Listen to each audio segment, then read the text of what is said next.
Welcome to Movie Groove on Energy Groove Radio with Alister Lockhart. I am Alister Lockhart, and for the next 2 hours, we're going to be looking over all the news that's new in the entertainment world and in Hollywood in general. Basically, we're going to talk about movies for 2 hours because that's a thing I like to do. Hopefully, you'll enjoy it as well. My guest in the studio right now is Mr. Brad Duence, who still hasn't left. Hello. Brad's been hanging around the station all day and he's got coffee eyes. I do have coffee eyes. How are you, Alistair? Welcome to Energy Groove Radio. Thanks very much, man. So I take it you've got just enough juice left in you to keep me from messing up the panel here? I'm just here making sure that nothing's going to explode. What a man. What a mighty man. So as promised, we're going to go to another segment now that I'm calling Anybody But Affleck, which is a roundup of the latest casting news from on the net. We're talking about the Man of Steel sequel, which has Ben Affleck in it. You'll remember the internet outcry when Ben Affleck was cast in the role of Bruce Wayne / Batman in the upcoming Man of Steel sequel. Yes. What are your feelings on the whole Ben Affleck Batman? Please help me, God. I don't know. I'm not probably the person to talk to. I'm not a massive fan of the Batman series. However, I did enjoy the last 3 films. But I don't really care, to be honest. I know a lot of people are upset about it, but I'm like, you know what? It's probably going to turn out okay. Is Chris Nolan still doing it? Christopher Nolan is producing, I believe. So he's not directing this time? No. I don't know. Zack Snyder is going to be directing this time. So a little lens the flare. last time, yes. But in any case, the news is, the scuttlebutt on the net is that, or the rumours for a while have been that Wonder Woman might make some kind of an appearance in the not yet officially titled Man of Steel sequel alongside Ben Affleck. Is Superman and Wonder Woman, are they in the same universe? Comic book universe? Oh yeah. Yeah, in some versions of dumb question. In some versions of the story, they actually get it on. Oh. And where's Lois? And that, well, here's the thing, and there's been much discussion about this online and in some circles about how you would pursue, being a superhuman, a physical relationship with a human being without damaging them. I'm trying to be as delicate as I can here. There are certain parts of the action. So was Superman. Yeah. Actually, apparently it was very disappointing because he was faster than a speeding bullet. Thank you. I'm here all week. Oh, dear. So, Wonder Woman, who is very much in the same universe, Warner Brothers has announced that extremely hot Israeli model Gal Gadot has landed the role. She may be more broadly known for her appearance in James Mangold Night and Day, an awful movie with Tom Cruise. There are very few other kinds. And she has a recurring role as Giselle in the last few Fast and Furious films. And we're going to come back to the Fast and Furious series a little bit later in the show. I touched on that earlier today, but I didn't want to give too much away because I knew you were coming in. That's a very, very topical topic that we're going to be covering later on in the show in a segment that we like to call Dead for Reals. That's going to be cheerful. Stick around for that one coming up in the second hour.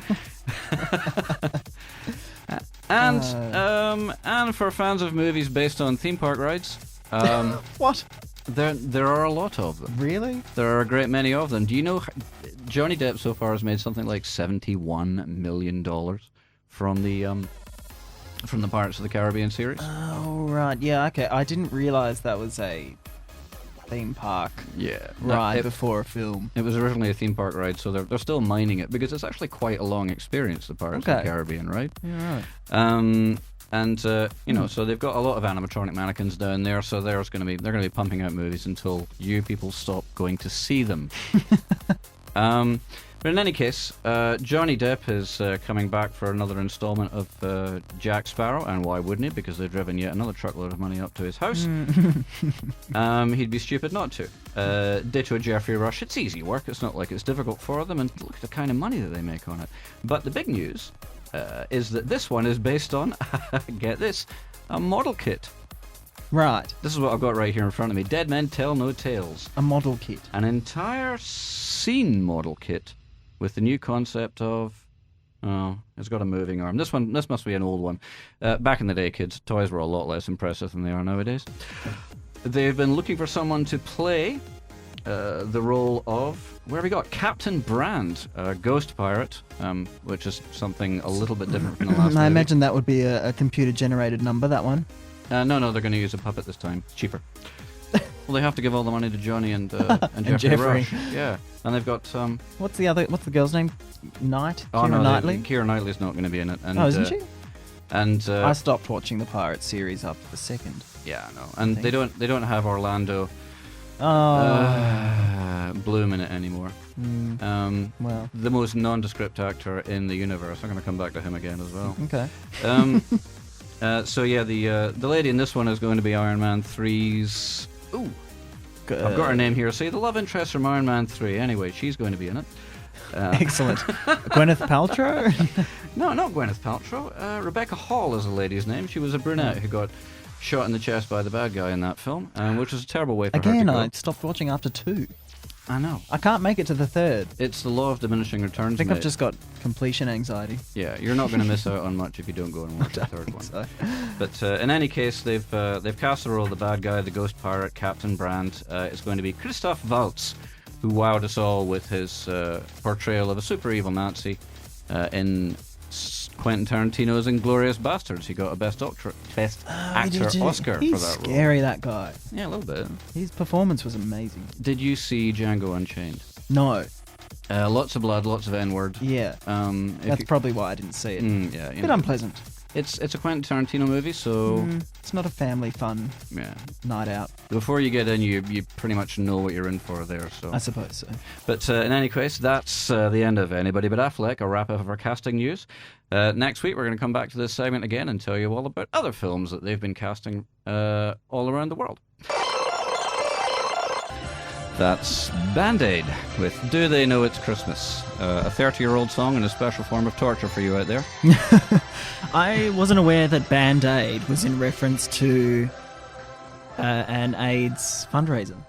Not Or type thing. Not an AIDS fundraiser, a starving children from... Starving Starving you know, children an of aid Africa thing. I knew it had the word aid in it somewhere, but you know what I'm talking about. Back in the day, a whole bunch of news footage came in from Ethiopia showing how the kids were starving and dying in the dirt. And a lot of artists of the day, like Boy George and people who used to be famous like that, got together and came up with a single that ended up being, a worldwide #1 and made an awful lot of money. And they sent it straight to Ethiopia. And some of it did actually make it to the poor beleaguered citizens of Ethiopia, and the rest of it went to buying guns. Probably. What a shame. A lot of the money just kind of disappeared.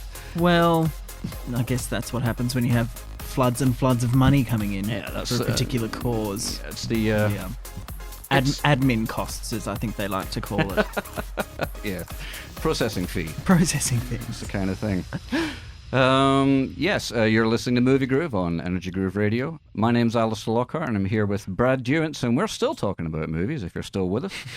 And next, we're going to do the Geekly News. This is our inaugural Geekly News, and we're going to be doing this segment regularly to keep you updated on what's keeping geeks excited, because we all know how important that is. Well, we've already talked about World of Warcraft, Alistair. I know. I thought we had the geeks covered, but if there's more, that's amazing. I'm afraid it's not going to be a bit geek-centric because it's me in the chair. And that's why we love you. That's right. Well, so far. Anyway, first up, we've got news for Aussie Geeks. And after a long wait, Aussie Geeks this week get to see Ender's Game, the new sci-fi thriller starring Harrison Ford. Is that what that is? I saw a bus poster for it. Yes. Yeah, and Harrison Ford plays the role of a slab of timber that somebody's left on the set. He used to be so much fun. Now he just stands there looking like he wants to talk to his agent some more. He does. He really does. It's terrible. So, in any case, the movie based on the classic novel by Orson Scott Card tells the story of a young boy recruited to command the defense of the Earth from genocidal aliens because of his unnatural talent for strategy and lateral thought. Goodness. That's a plot. Yes. Apparently, well, this is the thing, is that apparently kiddies are better... better adept at lateral thinking, and so that's why they put them in command of the fleet, which is a very odd idea. If you've actually read the book, which was published in 1985, I think it was, that actually makes a lot more sense. So is it aimed at kids? It looks like it is aimed at a teenage audience. No, it's aimed at people who remember the book, but despite... But I looked at the poster and I was like, that looks like, you know, those pre-teen movies. It does look a little bit Space Camp, where a bunch of kids... Looks a little pre-teeny. Yeah, like, you know that guy with the superpower and he... It's one of it's one of those things where they end up in space by accident. It seems like one of those things where they end up in space by accident and have to save their parents. Yeah, right. Something and blah blah blah blah. Anyway, the film, despite taking the #1 spot in its opening weekend in the US, really, the film has only taken half of its $110 million in production costs from domestic grosses. Wow. Some commentators have said that part of the problem may be the negative publicity generated by the author Orson Scott Card, whose unfortunately racist and homophobic rants at speaking engagements have become commonplace knowledge on the geek web and may have harmed the film's reception in the theatres. Well, you'd think, considering that a lot of moviegoers, you know, fit into those categories. Yeah, absolutely. Just alienate your entire market. Well, not entire. It is Harrison Ford. Yeah, but I mean, Harrison Ford, as I said, he's not the draw that he used to be, you know, and reviews of the film have been very, very mixed, featuring, as it does, nearly a full hour of watching a child play a video game while Harrison Ford props up a fake spaceship wall nearby. And the other thing is that the book is all about the big twist ending, so if you've read it, you've kind of blown the point of seeing in the movie. But if you haven't read it, then you've never heard it, and as we said, it just looks like another movie where kiddies save the world. In other news for Hobbit geeks, and this won't be news to Hobbit geeks because we all know how they stay glued to their computers for every last detail that comes out about Hobbits. Opening across the world on December 12 and 13, except in Australia, is The Desolation of Smaug. That's Smaug, not Smog, as I've always read it. But saying Smaug, Smaug, it sounds so ridiculous. Well, it does, but Tolkien was very specific about how these things were pronounced because he was a linguist. Okay. Anyway, it's a new Hobbit movie which promises elves and dwarves and dragons and all sorts of other Tolkienian stuff that floats a geek's boat. This is the second part in the Promised Hobbit trilogy, the third being slated for release in a year's time. This installment features yet more of the movie's titular hero walking very, very slowly towards a mountain, where a dragon named Smaug has hoarded treasure that belongs to the band of vengeful dwarfs with whom he travels. And when they get there, it's going to be a Barney of epic proportions again. Hooray! In CG. So I can see how you're looking forward to this. The light in your eyes. For some reason, like, it just screams Lord of the Rings again to me, where it's like, I haven't read the book. Yeah. And I always end up going to see the movies despite my better judgment. And I'm always sitting there bored for 45 minutes until something happens. Then I'm amazed by the end of it and can't wait for the next one. And then it's just a rinse-repeat thing. I feel like I'm being ripped off, but I'm still enjoying myself. Yeah, they are very long movies. I've actually, one time when I got sick, I tried to watch them back to back, and I was praying for death by the end. It's 11 hours if you're watching the extended versions. They're long, and I think they're unnecessarily long, but if you think about how much you've paid for a movie ticket, you're getting your money's worth. You really are with a Peter Jackson film. Well, we're getting more of the same from this. One of the film's biggest draws is the long-awaited reveal of the dragon Smaug, voiced by honey-throated English dreamboat Ermintrude Cummerbund. I think that's right. That's a good name. His name is Benedict Cumberbatch, which is still pretty silly. It's not much of an improvement on what I just said. So far, the trailers for the film have betrayed only glimpses of the beast. So, virginal shut-ins like myself in homespun cosplay all around the world will be emerging blinking at the light for that one. The film features a veritable who's who of Britain's best and brightest stars, and Orlando Bloom, including Martin Freeman, Richard Armitage, Billy Connolly, Stephen Fry, and Sir Ian McKellen as Gandalf. Oh, Stephen Fry. And, as I said, Orlando Bloom, an actor so bland and nondescript that I don't even know how to finish this. There's also a woman in it, I hear, and as there is no female character in the book, a lot of people are very angry about that, although I can't think why. And Cate Blanchett, of course, does a walk-on as a stoned tranny called Galadriel, who has a thing for very, very old men. Tolkien's books about the fictional land of Middle-earth have been preventing nerds from getting laid for more than 75 years, and show no signs of letting up anytime soon. The film's director, Peter Jackson, has made a great deal of money by exacerbating this problem, and to date has expressed no remorse for his actions. Anyway, the film opens on December 12th and 13th across the world, and in Australia on Boxing Day.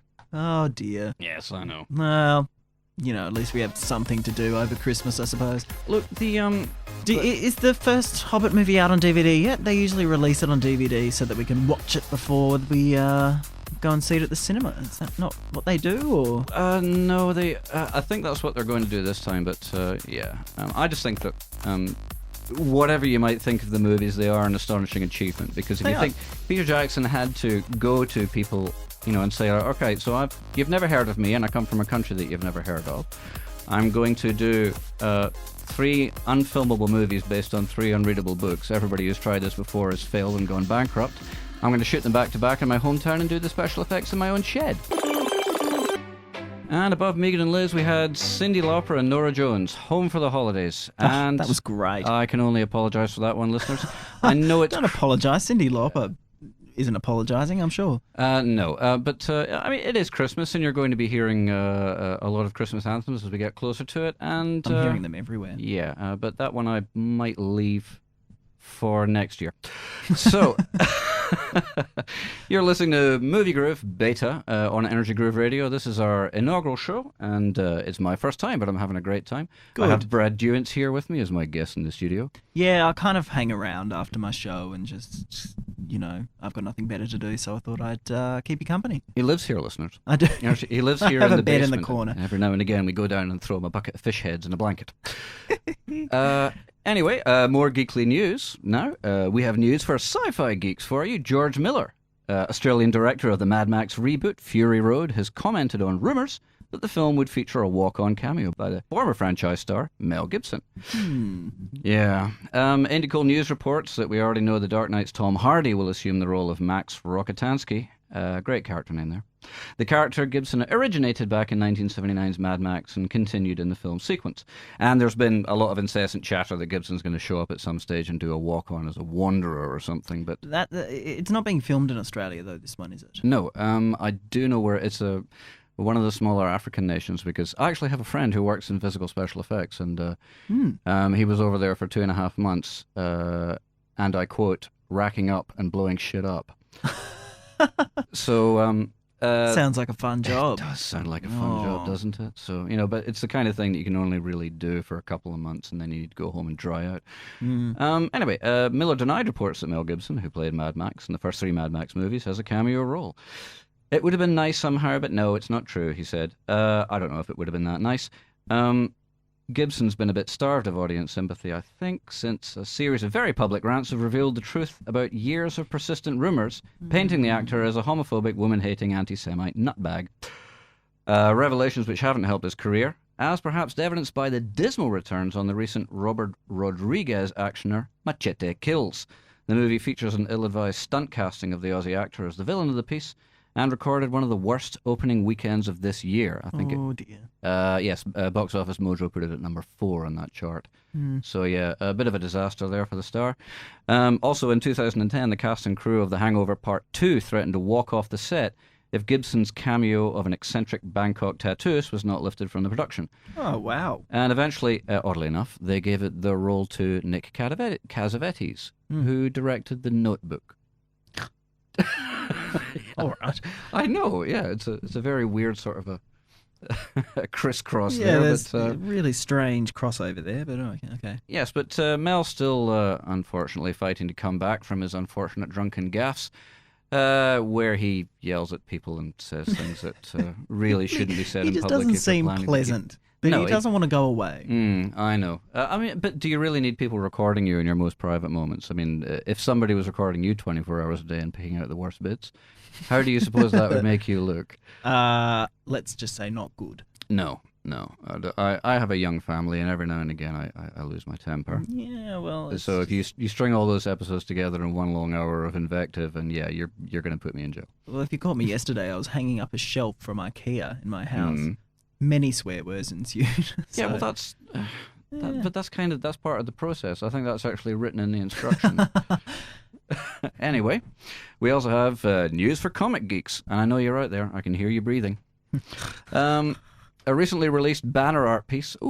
A recently released banner art piece for the upcoming Amazing Spider-Man 2 reveals a tease as to who Spidey will be facing in the villain lineup, along the already promised appearances of Paul Giamatti and Jamie Foxx as bad guys Rhino and Electro. Geeks around the world have been speculating on the reported casting of Dane DeHaan, who played the superpowered tragic nerd boy in Chronicle. Did you see that? No. It's a found footage movie where a kid gets superpowers and then gets all angry and then goes all emo and then destroys the town. Isn't that Super 8? Same, no, same different thing. Okay. Older kids. Anyway, Comic book fans are going, "What you idiot!" Dane DeHaan, they've been wondering who he's going to be, and now it looks like the appearance of someone who looks very much like the Green Goblin, Spidey's most famous foe, on the most recent poster. So that looks like that's who Dane's going to be playing in the film. The Geek Now has been almost universally awed by the change of Rhino's character from creatively a superpowered thug in a suit from the comics to an ordinary human thug in an armoured mech suit. Although the somewhat Emperor Palpatine-like look of Fox's character has been somewhat less exciting for some. Although I'm going to say this, it is at least better than the version of the character in the comics, who looks like a fully grown man dressed as the Star of Bethlehem in a 4th grade nativity play. Really? I'm not kidding. I can show you a picture. The guy's literally got a big yellow star on his face. Oh, it's wow. intensely silly. Oh, that's good. Well, I'm glad they've decided to change that. Yeah. Although, where is the comic in comic book movies these days? Because they're so serious. Yeah, they're very serious. They do have to... And dark. Well, they're inherently silly. A lot of people complained about the latest Man of Steel being a bit dark and emo. The character himself is the Eternal Boy Scout, and it is a really silly premise if you think about it carefully. It really is. If you outline the plot of most comic book movies, really many of the movies that you see coming out, a lot of them are quite hilarious. Yeah. I mean, you saw what Nolan did with the recent Batman thing. He took a silly premise and he made it more sort of like a crime movie. It's gritty, yeah. Yeah, a crime movie with a vigilante who happens to dress in a silly costume. But he sounds so gruff and serious. Yeah. I get that he's a dark... I'm gonna fight the Joker. You're a madman. I get that he's a dark character with a dark past, but whatever happened to the Clooney one? He was a bit more chipper. Yeah, with the nipples on the batsuit thing. Yeah, that's the worst Batman. It's just Clooney in a Batman suit. It's really. the worst. It's Clooney on the way to a Halloween party. Clooney being oh well. They're also much brighter, those films. Yeah. Brighter, more colourful. A bit plasticky. I don't know. Plasticky. I tend to like the more serious things because, as I say, they're silly, and if you can make them less silly, then that's only a good thing. Yeah, it's more accessible, I suppose. No. Anyway, that's what they tried to do with... That's just what they tried to do with the Spider-Man franchise. The first film in the current reboot saw a mixed reaction from the Geek Clique, as Sam Raimi's rather more faithful adaptation of the Ditko and Lee created superhero was pushed aside for more of a whiny emo douchebag version of the character, played by Andrew Garfield, as well as a completely rubbish adaptation of Spidey favourite The Lizard, played in part by Welsh actor and endurance drinker Rhys Ifans. He is British after all, and partly by an underwhelming CG model of a grinning anthro dinosaur. Oh. Yeah. The film also features a pointless plot device played by C. Thomas Howell, who used to have a career before becoming too old to play the role of feckless teenager out of his depth.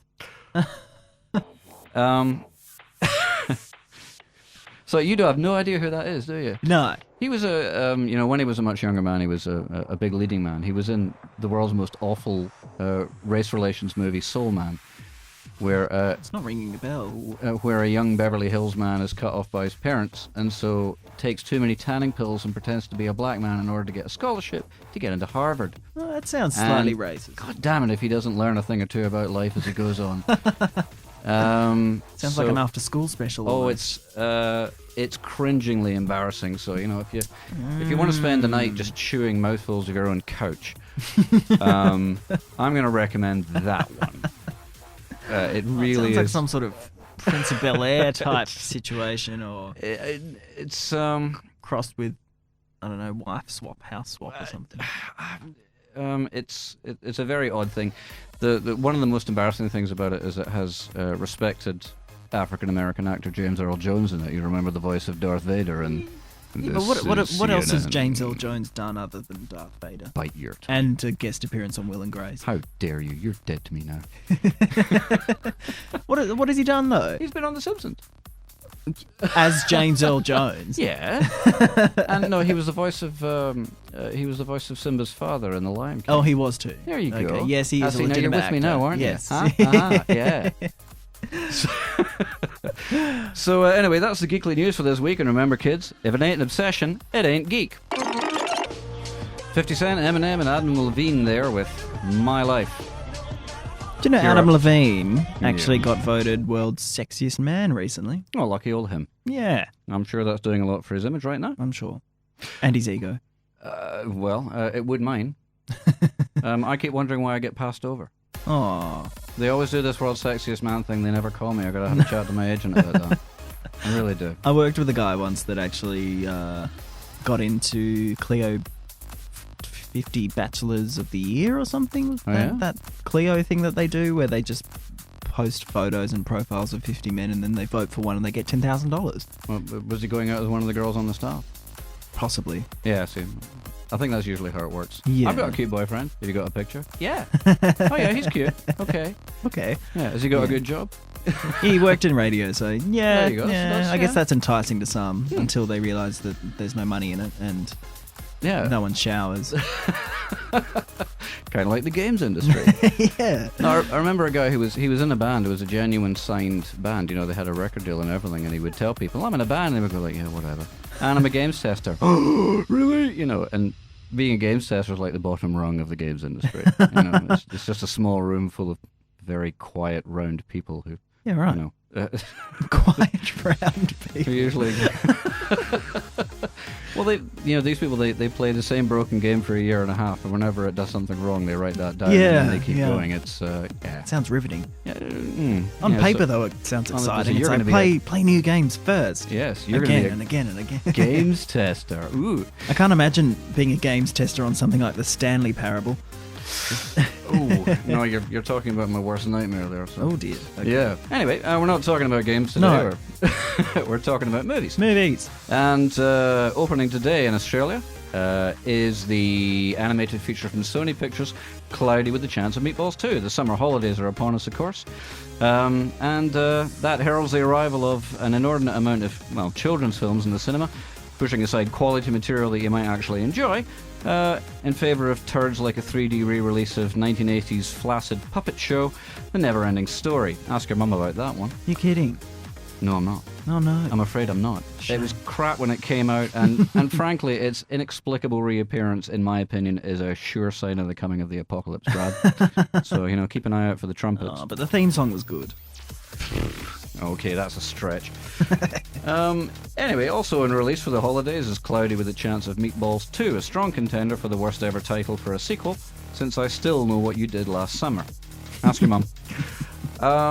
Cloudy with a Chance of Meatballs 2, or Quack-On 2 as we'll call it from now on, because my teeth can't take it, is the not very anticipated sequel to the original Quack-On of 2009, an animated feature produced by Sony, as I said, the studio behind such overlooked works of genius like The Smurfs, and more recently, The Smurfs 2. Another astonishing title for a sequel, and a clear indication that the marketing department of Sony may well be stuffing most of their budget up their noses and high-fiving each other in the face. I think that's an apt description. Okay, you know, cocaine is a hell of a drug. As explained in the opening preamble sequence, Bill Hader voiced Flint Lockwood's skyborne invention with an unfunny name that conjures giant food from ordinary water, has made him and his island home world famous and then very nearly destroyed it. However, the machine's been brought down, the danger has passed, and Flint has earned self-respect and the admiration of those around him. Quack-On 2 opens at exactly this point and pisses all over the cheery resolution with the arrival of an obvious and yet somehow simultaneously unconvincing Steve Jobs caricature, Chester V as the villain. V, voiced by comedian Will Forte, is apparently Flint's childhood hero, a fact not mentioned in the first movie, a problem I would have thought, as Flint's exhaustively detailed childhood frustrations were the basis of his character in the first place. Yeah. Yeah, I'm not kidding. So they just added a whole different They just kind slapped in a... plot Yeah. just for their own convenience. They just slapped in a big Completely old... ignored the fact that it wasn't there before. Yes, it wasn't there before, but it is now. We would have mentioned it, but... Anyway, he gets whisked away with his newly acquired family, with the promises of a dream job, and then V sets his minions about the task of scouring the island in search of the rogue food machine with the name that the writers still think is their best running gag, despite being wrong about that since the first movie. Unable to track the thing down, he lies to Flint to get him to go back to the island to find it, and all of his friends come along to help. On arriving in the island, they find that the island is now home to monstrous food animals with hilarious names like, now listen to this, flamingos, shrimpanzees, and the mighty Taco Dial Supreme, which I actually thought was quite good. Chimpanzees, there's no thought behind that at all. No, they were up all night thinking these ones up. There isn't a single food pun that they leave. They just go for them all. Anyway, it becomes clear to everyone but Flint that Chester V is evil, and Flint alienates him by refusing to listen. Will he realize his idol's nefarious intent and keep him from exploiting his invention for evil? Well, of course he will, and that's kind of the point. The first Quack-On was a worthy little piece based on a well-known children's book of the same name, a bright and amusing film with a great sense of humour that occasionally teetered into the Python-esque without shedding any of the rather touching moments of emotional breathing space that made up the arc of the main character. Had a great look and a spectacular finale, and none of that went to undermining the heart that is the movie's strength, in my opinion. What did you think of it? The first one? I did enjoy the first one. Yeah. I thought it was a bit preachy, though. Yeah. But I guess it is a kid's film, and it did kind of come about at that time where childhood obesity is, such a big issue. So I guess they were really hammering the whole eat healthy food, don't eat too much junk food, blah, blah, blah, help the planet, blah, blah, blah. You kind of have to when you're doing it. Which is fair enough, I got that. But anyway, the sequel improves on the visual spectacle, but they've just completely ejected the emotional breathing space and the heart along with it, and amped up the wacky instead. And worse than that, the main character's arc has been dialed back to zero and just rebooted as, will Flint realize that his hero is a dick and thusly stop acting like a dick? Which is extremely disappointing. The overarching theme of both movies is, of course, you can't get by without your family and or your friends, which I believe has to be the theme of any animated movie from the US by federal law. In fact, if you can think of one that doesn't carry that theme, then I'll buy you a house. But Flint's arc as a character, rather than being the same as the first movie, is only different in that it's just not as interesting. He's earned belief in himself and the trust of his loved ones, but the whole point of this story is just waiting for him to stop ignoring them in favour of the irritating tech guru character. And that's just an allegiance that we don't buy, because back when we became invested in Flint as a character, no such allegiance existed. So you see the problem? That Chester V isn't funny, he's not interesting, and he has no motivation except for he's just evil. And yet this is the empty character that drives the entire plot. That's frustrating. The more interesting supporting cast, all 6 of them, just get nothing to do but wait for Flint to wake up to himself. So it's really, if you really enjoyed the first movie, I don't know how much you're really going to enjoy this one. And if you didn't see the first movie, then there's not going to be much for you to really connect with.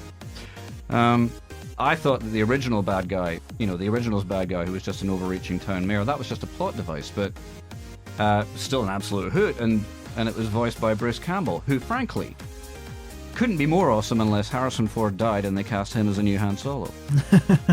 That's just an opinion, folks. Don't break the internet over that one. Anyway, it's not a disaster. It's got the same off-the-wall humour, and was the first film successful monetary wise? It must have been in the US, because apparently it made a hell of a lot of money there. The marketing I don't think was extended worldwide. I was just surprised to see a sequel. That's all. Well, they must have made enough money to warrant one. They must have. Interesting. Well, there you go. It's got enough movement in it to keep the kiddies glued to it. And in terms of holiday fun for the muley little snot miners, parents, you could do a lot worse.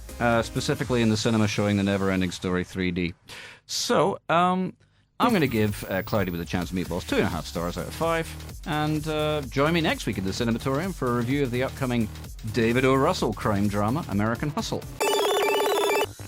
Anyway, now on Movie Groove, we're going to do a semi-regular segment that I'm looking forward to. I don't know how you're calling them semi-regular. Semi-regular. Already. Yes. Well, this is our inaugural show. We're still ironing out the bugs. This is Movie Groove Beta on Energy Groove Radio.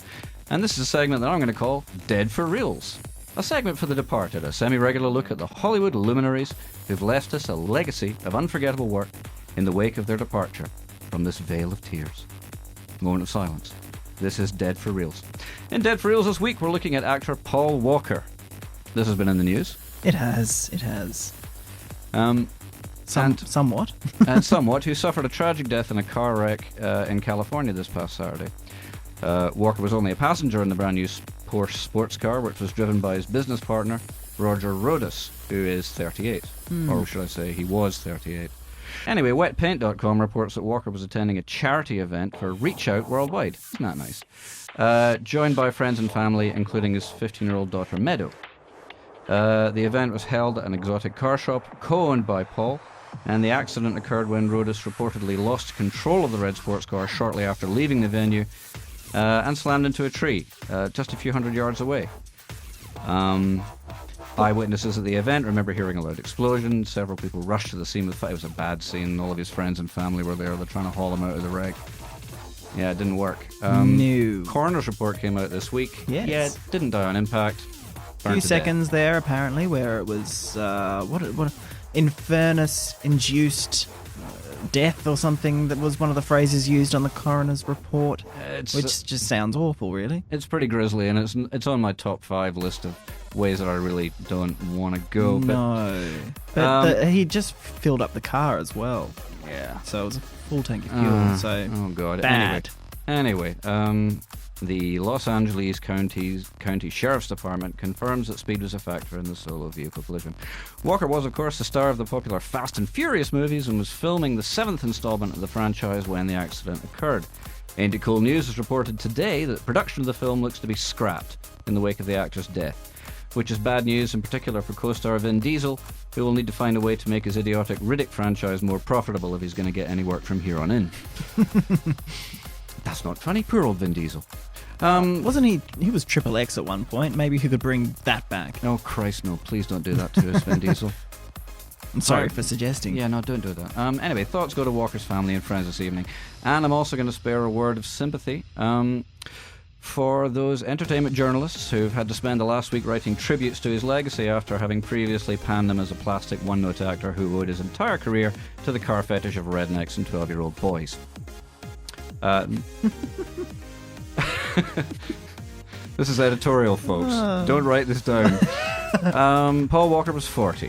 And yeah, he'll be missed by those that love him. Yes. Anyway, in other mortal news, and I'm sorry, but I couldn't leave this one alone. This doesn't have anything to do with movies, but she was an entertainment luminary of a sort. Also dead for reals is Sylvia Browne. For a couple of weeks, actually, but as I said, I wasn't going to let this go by. An American author who claimed to be a psychic, Browne has died at the age of 77.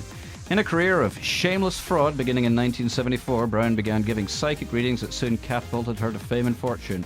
She began a career in books and television that lasted several decades, despite most of her predictions coming up false.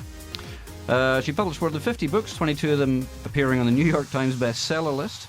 She was consulted in several missing persons cases over the years and was often criticized for her predictions, mostly because they often turned out to be wrong. Recently, Cleveland kidnapping victim Amanda Berry, Browne told Berry's mother she was dead when in fact she'd been held prisoner by a man called Ariel Castro for 10 years before being found alive last May, which was all over the news, you'll remember. I remember that. That was one in a string of high-profile psychic gaffes that did nothing to dissuade the legions of bereaved naifs that she shamelessly exploited for a premium fee. You're a fan then. Yeah, big fan. Browne was contacted through a medium earlier today and was able to give a statement from the other side. Wow, this crap is actually real, the medium channeling Sylvia's spirit intoned. And all this time, I thought I was just a knowing fraud and a cheap huckster selling parlor tricks and nonsense. I guess the joke's on me. Or she would have said that if I wasn't making this bit up. Our thoughts tonight are with her many victims, who may at last know peace. Browne was 77. It's not soon enough, but I'll take it. Oh dear. Have you ever had a psychic reading? I have actually. Yes. And how did that go? I don't know whether you'd classify it as psychic. It was one of those people that read your numbers and I don't know. Yeah, I guess she was trying to be a psychic. Yeah. That was recent actually. That was over New Year's. One of my friends took me along. It was weird. Yeah. She was on the ball with a few things. Yeah. but I can't remember well enough whether I was spoon feeding it to her or not. I can't. It's a handy thing to take the thing, and then you go back and you write down all the things that she got right, and then you take note of how many of them you actually gave to her. There are two kinds of psychic, and some of them I wouldn't call them knowing frauds. Some of them do genuinely give good advice, so it's just as good as going to a counsellor, if that's what they are doing. But then there are some people out there who genuinely believe that they are psychics, and in my humble opinion, listeners, again, don't break the internet writing in.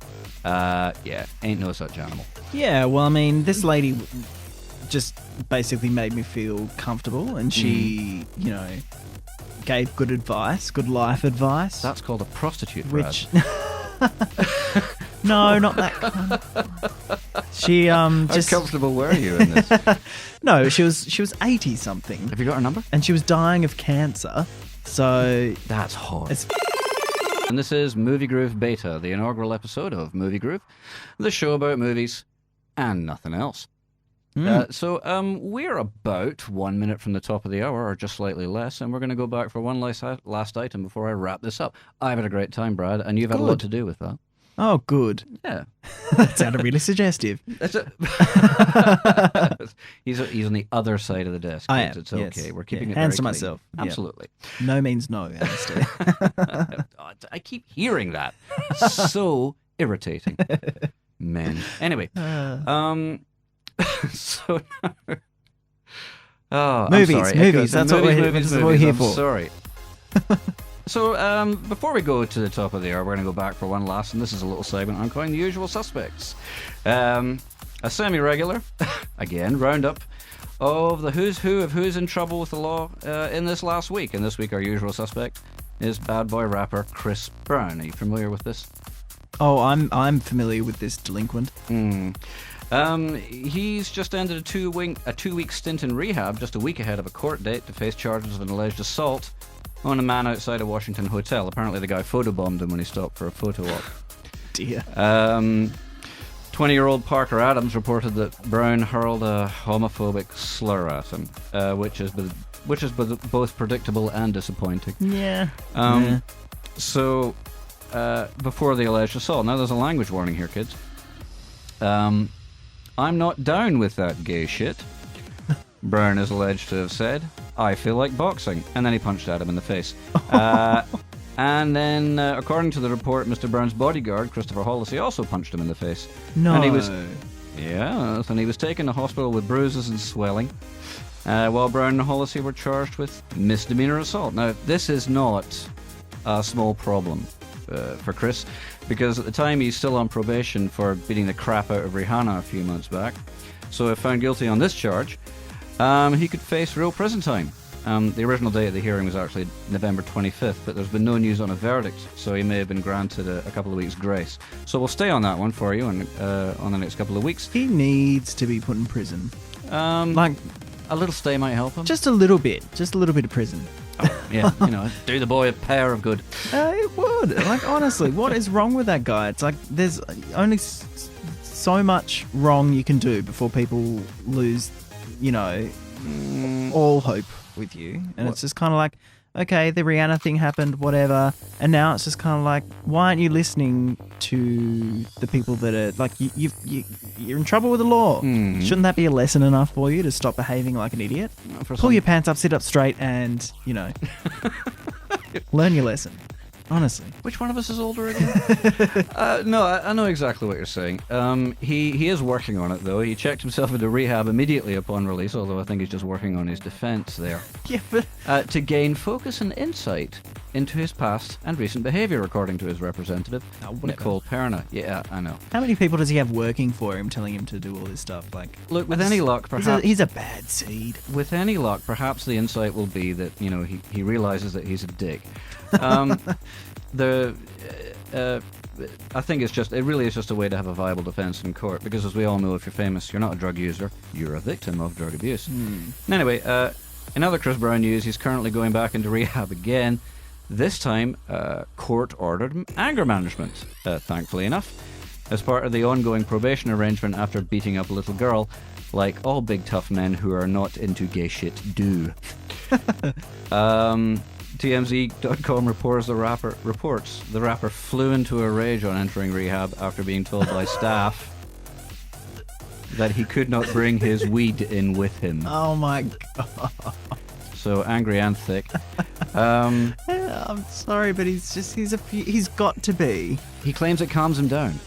Not enough, I think. No, he's got to be a few oars short of a rowing team. He is so... How dumb do you have to be? Some people just bringing weed into a rehab facility. Granted, it's not for pot, but anger management, any facility like that. Yeah, you shouldn't have any mind-altering substances into that. I think it's stupid boy. I don't know when you're. Where's his mother in all this? I don't have a word with her. He needs a smack on his body. That's what he needs. No. His mother didn't smack him hard enough when he was born. If you need help with that, Mrs. Brown, there's a queue. Yes. There's a big long queue. People all holding baseball bats like in that old comedy movie. The old brown pinata. Oh yes. That would be a party. I would fly to this. I don't think candy would fall out though. Look, as much fun as I'm having here, because seriously, I could stay on here all night, but I am going to have to get up at some point, so you can get back to your regularly scheduled program. If you've enjoyed the show half as much as I have, then I've enjoyed it twice as much as you have. I think that's right. So that is all we've got time for this week. Our inaugural show. How do we do? Do I rule? Do I suck? How much do you want me? Why not hit us on Twitter? That's @AlsMovieGroove, and let us know what you're wearing right now. In the meantime, join us next week for more movie and entertainment news from all around the world, presuming I haven't been sued for libel. And on that note, there's a few emails waiting. I would just like to point out the views expressed by Alister Lockhart are the ravings of an unbalanced ginger misanthrope, and not those of the SAE or any of the fine companies or persons with whom they are affiliated.